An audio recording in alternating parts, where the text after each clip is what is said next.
Muito bem, então vamos ver agora a inversa dessa função aqui, tangente de x. Tá? A gente talvez já tenha ouvido falar de arctangente de x. Né?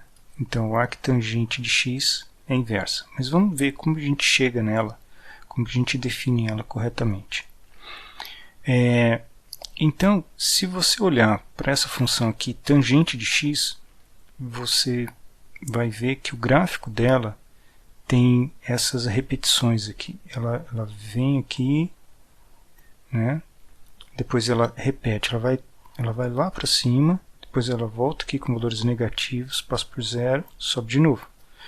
E ela fica repetindo isso. Tá?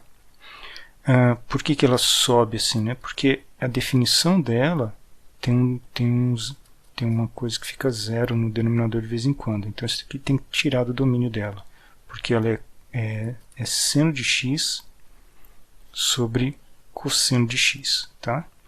Então o domínio dela, a gente pode dizer que é um conjunto A formado pelos x reais, tal que o cosseno de x é diferente de zero. Tá? Aí depois, se você quiser, você descreve quais são os pontos. Né? Quer dizer, se você quiser descrever todos os pontos do conjunto A, você deve dizer que são, você pega o círculo trigonométrico e o cosseno vale zero aqui nos 90 graus e menos 90 graus, né? E nas repetições. Então, você deve dizer assim que o conjunto A, na verdade, se você quiser descrever como inteiros, você pode dizer que são os x da forma π sobre 2 mais π vezes um inteiro k, com k percorrendo os números inteiros. K inteiro. Ok? Então, tanto positivo como negativo. Tá?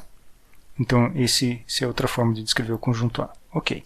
O fato é, você tem um conjunto onde é assim, diferente. Okay? Onde o igual é onde tem problema. Tá? Então, eu quero diferente desses números aqui. Então, você tem pontos onde você tem que retirar do domínio para definir a tangente. O fato é que, mesmo nesse domínio, no A, a gente tem problema em definir a inversa. Por quê? Porque se eu pegar uma reta horizontal aqui, tá vendo?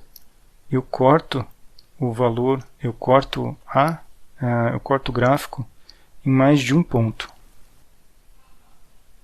Isso quer dizer que eu não consigo diretamente inverter essa função, porque se eu tentar inverter a relação de x com y, na hora que eu quiser consultar um valor aqui e retornar um valor aqui, como a inversa faz, né, trocar o papel de x por y, eu vou ter mais de uma opção. Né? Okay? Então, o que acontece? A gente faz primeiro, antes de escrever a inversa dela, a gente tem que restringir o domínio dela para valores de x que pegam apenas um intervalo desse. Ok? Vamos pegar apenas esse desenho do gráfico aqui e ignorar os outros. Ok? Então, eu não quero esse domínio. Tá? Eu vou redefinir ele. Né? Eu não vou usar esse, não vou usar esse. Eu vou definir o conjunto A igual, é o intervalo que vai de menos π sobre 2, estou escrevendo em radianos, tá? Até π sobre 2. Ok? Então, esse intervalo aqui eu vou definir como o domínio de f. Tá? Então, o que vai ser f? Então, minha f vai ser tangente, ela vai do domínio de menos π sobre 2 a π sobre 2, é onde você pode usar valores de x, e ela vai sair com valores reais. Ok? Então, aí, quando eu percorrer esse intervalo aqui, daqui até aqui, né, com os valores de x. Para cada valor que eu tenho aqui, eu vou encontrar um valor real aqui em cima, né? Então, se eu me aproximo desse ponto aqui, do π sobre 2, certo? Então, na verdade, o conjunto vai estar aberto, assim eu não toco em π sobre 2, nem menos π sobre 2. Ele vai subir aqui. Então, à medida que eu vou aproximando de π sobre 2, eu vou percorrendo todos os valores reais que estão lá para cima, tá? Mesma coisa aqui, à medida que eu me aproximo de menos π sobre 2. Tá? Eu vou para valores cada vez mais negativos. Então, a imagem, de fato, cobre todo o contradomínio dela, né? Ela vai cobrir todos os reais aqui, ok? Então, agora, vamos fazer a inversa. Quem é a inversa dessa função, né? Então, se essa daqui obedece à relação em que y igual a tangente de x. Vamos fazer o mesmo processo agora para a inversa. Quem vai ser a inversa dela a gente vai inverter essa relação. A gente vai dizer, vai dar um valor de x e agora a gente quer obter y que vai aqui. Então agora eu quero fazer assim, dado x, obter o valor de y aqui, tá? Essa conta não é simples, certo? Você precisa de uma calculadora, de métodos, etc., mas existe como fazer isso daqui, né? Então, essa função que faz que você dá x e encontra y, a gente chama, então, um nome para ela, que é o arctangente, né? Então, eu inverto isso daqui como arctangente de x. E o arctangente está definido exatamente assim, ele pega os valores reais, certo? Ele pega valores reais, que são esses daqui, e retorna valores que estão entre menos π sobre 2 e π sobre 2. Tá? Essa é a definição do arctangente. Ok? Exatamente para casar com essa definição da f, né, da tangente, mas a tangente restrita a esse intervalo aqui, né, com o domínio restrito. Se eu estender o domínio aqui para todos os reais, não tem o inverso, não tem uma função inversa. Okay? Então, essa arctangente é uma função que inverte a tangente, mas só nesse pedaço aqui. Só nesse, que a gente chama nesse ramo aqui. Tá? Ela ignora todo o resto fora aqui. Muito bem. Então, é assim a definição do arctangente. Vamos ver aqui a inversa dessa função. Tá? Então, aqui tem a dificuldade que estamos trabalhando com essa função inversa trigonométrica aqui, né? O arc cosseno desse valor. Ok, é a inversa do cosseno, né? Então, se você tem A igual a cosseno de B, você tem B igual ao arc cosseno de A, desde que A e B estejam em intervalos apropriados, né? Então, por exemplo, A tem que estar entre 0, entre menos 1 e 1, porque o cosseno nunca sai desse intervalo entre menos 1 e 1, correto? E, então, se A estiver fora disso, não existe B cujo cosseno dê o valor de A, porque o cosseno está sempre entre menos 1 e 1. E quem que é o B? Então, convenciona-se que o B é um número entre 0 e π. Ok? Então, estamos expressando tudo em radianos aqui. Tá? Então, está aqui. O gráfico está indo... Aqui está um intervalo em que a gente pode pôr um argumento no arc cosseno. Tá certo? Então, aqui eu posso colocar entre menos 1 e 1. E esse daqui é o domínio. Tá? Então, vamos escrever aqui um domínio e imagem do arc cosseno. Arc cosseno tem como domínio o intervalo que vai de menos 1 até 1. Ok? E isso daqui é elevado no intervalo que vai de 0 até π. Tá? Então, isso que a gente tem que respeitar aqui quando utilizar o arquicosseno. Ok? Aqui vai até π. Muito bem. Então, vamos usar essa informação e essa fórmula aqui para a gente escrever uma inversa para a função f. Tá? Então, vamos fazer assim. Vamos escrever intervalos, esses intervalos aqui acompanhando a fórmula. Então, eu vou escrever a fórmula para f. Né? Então, eu tenho y. Se eu tiver que desenhar o gráfico de f, eu faço y igual ao arc cosseno de menos x sobre 2 mais 1. Tá? Ok? E quais intervalos que esse daqui precisa estar, tá? E esse daqui. Ok? Então, a gente vai ter, vamos começar por esse daqui, ó. Esse menos x sobre 2 mais 1 tem que estar num intervalo que vai aqui, ó, tem que cair dentro do domínio do arquicosseno. Então, ele tem que ser maior ou igual que menos 1 e, ao mesmo tempo, tem que ser menor ou igual que 1. Por sua vez, o y vai ser um valor que vai estar entre 0 e π. Ok? Então, o y pode ser 0, pode ser π, mas tem que cair em valores que estão entre um e outro. Muito bem. Então, essa daqui é a definição, é uma definição apropriada para o conjunto que a gente quer definir a f. Tá? Então, se você quiser ver, aqui vai ser um intervalo, ok? Vamos dar uma mexida nessa expressão aqui, só para ficar mais arrumado. Eu vou subtrair 1 de todos os lugares, então vai ficar menos 2, menos 4, menos x, menor ou igual que 0. Ok? E aí tem um x sobre 2, tá? Então eu vou multiplicar por 2, então eu tenho menos 4, menor ou igual que menos x, menor ou igual que 0. E por fim, eu devo escrever aqui, multiplicar por menos 1 e inverter o sinal das desigualdades. Né? Então eu tenho que, na verdade, eu tenho um intervalo assim, 4 é maior ou igual que x, maior ou igual que 0. Tá? Então vamos reescrever isso de um jeito mais amigável. Vamos escrever assim, a gente gosta de escrever em ordem crescente, fica mais fácil de ler. Tá? Então está aqui, esse é o intervalo para x se eu estiver trabalhando com a f.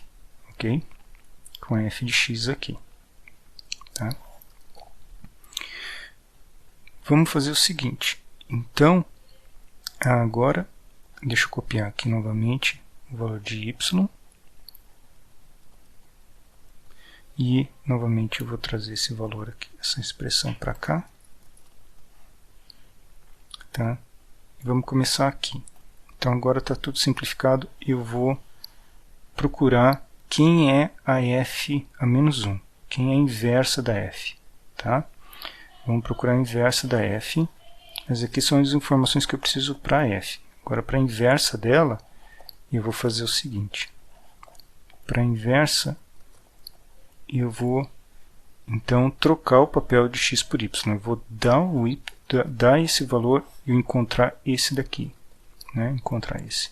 Então, eu vou escrever assim. O x é dado e eu quero encontrar esse valor de y aqui. Ó. Tá? E como que eu vou... espero encontrar um y nesse intervalo aqui. E o valor de x que eu vou dar vai ter que estar entre 0 e π. Ok? Então, esse x já tem um domínio aqui. Ó. Ele não pode sair de valores entre 0 e π. Caso contrário, não faz sentido eu conseguir, nunca vou conseguir um arquicosseno que dá um valor que é diferente de um valor que está entre 0 e π. E agora, então, eu vou tentar isolar o y. Agora, eu já tenho meio que uma definição para f a menos 1. Você tem que ter esse x e a f menos 1 é o y que vai sair aqui. Tá? Vamos ver. Isso daqui está bem definido no gráfico? Né? Sim. Né? a gente vai ter um valor só de y para cada, né? Se a gente der um valor aqui, ó, encontrar um valor de y, fazer o teste da reta horizontal, tá? O arco cosseno respeita isso, né? Quando a gente pega o arco cosseno, se a gente pega retas horizontais assim, ele corta o arco cosseno em apenas um ponto, né? Então, eu não tenho aquele problema de inversão que eu tinha com a tangente, tá? Aqui, retas horizontais cruzam a função de só um ponto. Aí você fala, bom, mas é um pouco mais complicado que isso porque tem essa parte aqui. Mas aqui é uma função linear em x e não tem quadrados, tá? Então, deve dar tudo certo, ok? Se tiver algum problema, a álgebra que a gente vai fazer aqui vai avisar a gente. Então, eu vou fazer essa conta. Eu vou agora tirar eu quero eliminar esse cara aqui para isolar o y, né? Então, o que eu vou fazer? Eu vou tirar o cosseno dos dois lados. Então, eu faço o cosseno de x do cosseno, tá? Do arc cosseno do que for que está aqui dentro, tá? Ok? E é por isso que a gente precisa que x e esse valor aqui estejam dentro do que faz sentido para que o cosseno seja exatamente uma inversa do arc cosseno. Sendo uma inversa, então o resultado dessa expressão aqui é o que está aqui dentro, ok? Então resultou em cosseno de x igual a menos y sobre 2 mais 1. E daqui, então, eu consigo isolar o y assim. Passo esse para cá, y sobre 2 igual a 1 menos cosseno de x, e, portanto, eu tenho a expressão y igual a 2 menos 2 cosseno de x. Tá? Essa daqui é a minha inversa. Tá? F a menos 1, f a menos 1 de x é essa função aqui. 2 menos 2 cosseno de x, e ela está definida aqui, ó, nesse conjunto aqui em cima. Ou seja, ela tem os valores de x indo de 0 a π, ou seja, f a menos 1 de x é válida para os valores de x indo de 0 até π, incluindo 0 e incluindo π, até, e ela vai encontrar valores aqui, olha, indo de 0 até 4, né? Então ela vai encontrar valores indo de 0 até 4. Tá? Muito bem. Então, essa daqui é a fórmula para a inversa, mas a inversa tem que ter um domínio restrito aqui, tá certo? De 0 a π. Dá um valor de x para f a menos 1, dá um valor de x aqui, calcula f a menos 1 e depois f, né? Para você recuperar um valor de x que você deu, você precisa que o x esteja aqui dentro. Tá? Não pode sair fora daqui. Né? Se você olhar para essa função apenas, você vai dizer, eu poderia colocar x real, valores reais aqui, porque cosseno aceita qualquer valor real em vez desse conjunto de 0 a π. Tá? Qual o problema de permitir valores reais? É que você não vai ter que uma inversa da outra. Né? Aí vai falhar que a f de x é inversa da f se você permitir aqui valores reais. Tá? Por quê? Porque se você pegar um valor fora disso daqui, a f de x vai retornar um valor que está aqui dentro. Tá? Então é por isso que não vai coincidir a inversão, uma ser exatamente a inversa da outra função. Tá? Muito bem. Então esses são os exemplos com função inversa.